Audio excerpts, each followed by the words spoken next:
حضرت عبداللہ ابن مسعود رضی اللہ تعالی عنہ مبارک فرمائی چې زه د نبی اکرم صلی الله علیه وسلم خدمت کې حاضر شم نو نبی علیه الصلاۃ والسلام ته سخت تبه کېده وای ما د خپل لاس راوغستلو د سرور کائنات د محمد رسول الله صلی الله علیه وسلم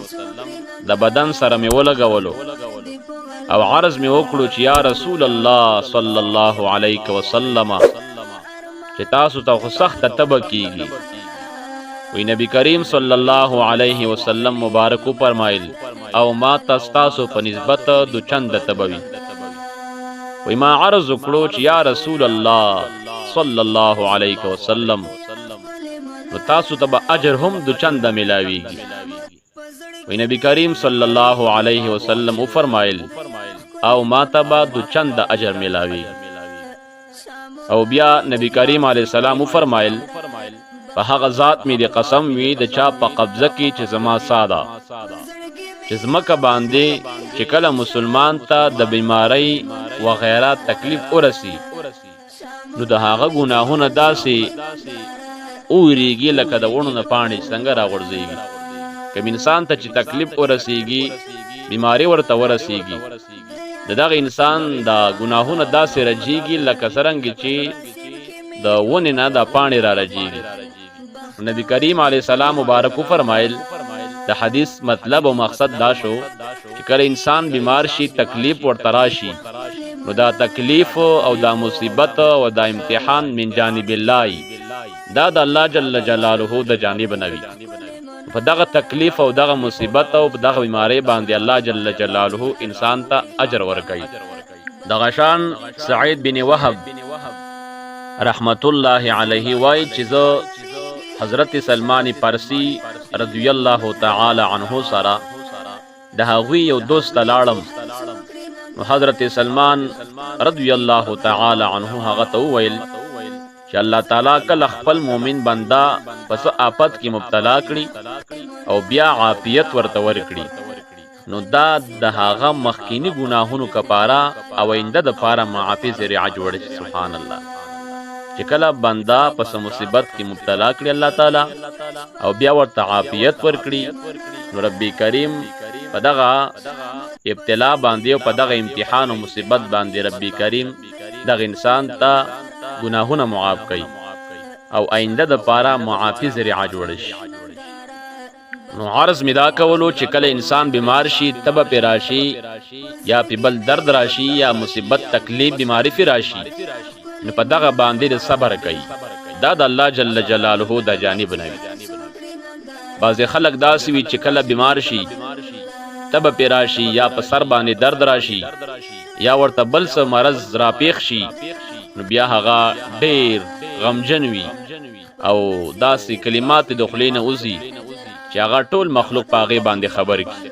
په دې باندې الله جل جلاله ډیر زیات خفه کېږي ځکه نبی اکرم صلی الله علیه وسلم حدیث پاک دی چې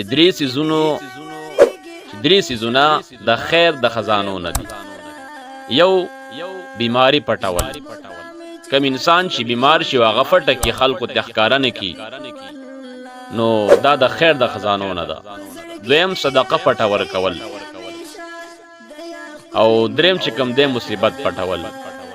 نبی علیہ السلام مبارک فرمای بیماری پټول صدقه پټه ورکول او مصیبت پټول دا د الله جل جلاله د خزانو نه دي بیا نبی اکرم صلی الله علیه وسلم یو ورځ د سلمان فارسی رضی الله تعالی عنه بیمار پرسی د پاره تشریف یوړو او ارشاد یې فرمایلو چې ستا بستر کې ستا د پاره درې خبرې دي د الله جل جلاله د جانب نه یادګرانه دویم چې د مخکینو ګناهونو کفاره او دا چې د بیماری او مبتلا کې دعاګانې کوم انسان چې بیماری کې مبتلا وي او دا دعاګانې غواړي نو الله جل جلاله دغه انسان دعاګانې ضرور قبلای نو کوم انسان چې بیمار شي نو دا به د الله جل جلاله نه د صحت سوال کوي او دا به د الله جل جلاله نه دا سوال کوي چې ربي کریم د سخت امتحاناتو د سخت ابتلاګانو نه وساته. نو سرور کائنات محمد رسول الله مبارک فرمایي چې کله انسان بیمار شي تکلیف ورته راشي نو دا بعد دغه تکلیف او دغه بیماری پټه ساتي، خلکو ته به عیانای نه، خلکو ته به ښکارا کوي نه، ځکه دغه بیماری او دغه ابتلا او امتحان دا دغه انسان د پاره د ګناهونو د ختمولو ذریعہ ده. الله جل جلاله په هر کار کې حکمت وی، ذکر ربی کریم حکیم ذات ده. وفعل الحکیم لا یخلو عن الحکمه، د حکیم کار د حکمت نه خالی نه. چې سرور کائنات محمد رسول الله مبارکو فرمایل چې ستا دغه بیماری د ګناهونو ذریعہ ده. ربی کریم چې پتا باندې امتحان راوسته، بیماری در باندې راوسته، مصیبت در باندې راوسته، استاد د ګناهونو د ختمولو ذریعہ ده. دا فرعون دومره لوی کافرو چې د خدای دعوام کړي و،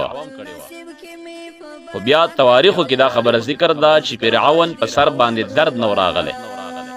ځکه نبی کریم علیه السلام مبارک نه چا تپوسو کو یا رسول الله علیک السلام دا امتحانات په چا باندې ډیر زیات راځي؟ نو نبی کریم علیه السلام مبارک ورته فرمایل الانبیاء، فانبیاء علیهم السلام باندې، ثم الامثل فالامثل، بیا د هغه درجه په درجه باندې. کم سړی چې الله تعالی ته ډیر مقرب وي او نږدې وي هغه انسان باندې با مصیبت ډیر زیات وي. نو د الله تعالی اولیاء او د الله تعالی هغه نیک بندگان هغه باندې دا بیماری پرسی ډیر غالب وي، بیماری ډیر غالب وي، دا ډیر زیات بیماری.